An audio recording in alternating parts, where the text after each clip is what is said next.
Right, a while back my coffee maker was broken and I needed coffee bad. And I figured out how to brew coffee if you don't have a coffee maker. Here's what I did. I have a tea kettle. I took my coffee pot, took the water that I would use to make the coffee,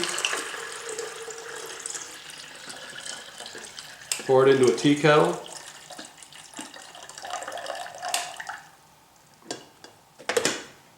turn the tea kettle on,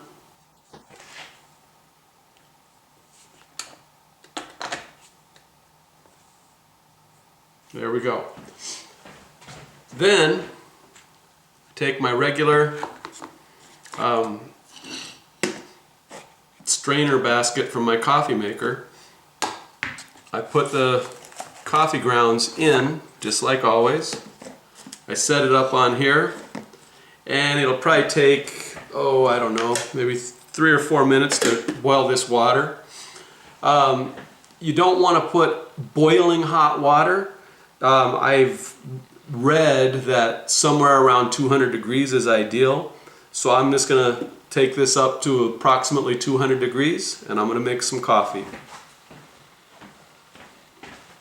I like this tea kettle because it tells you the temperature, and I know from experience that I'm going to shut it off when it's at about 195 because it keeps heating after it goes off. If you stop it at 200, your water's about 205.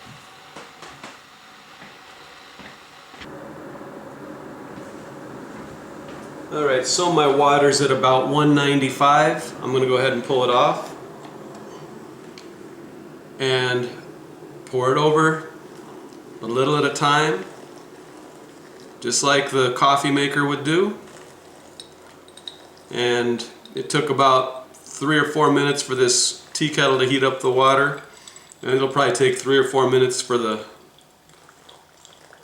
water to make it through the grounds. But if your coffee maker is broken, this is a way you can make coffee in an emergency before, until you get a chance to go buy another coffee pot. And I've had a few coffee makers die, and whenever they die, this is what I do. It's less convenient than having a coffee maker, but it's more convenient than getting in your car and driving to buy coffee.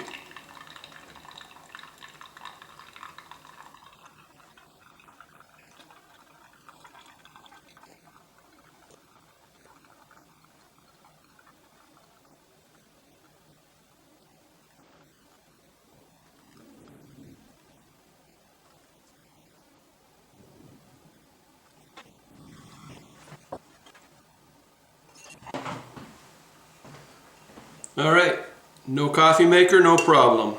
There's a nice fresh brewed cup of coffee.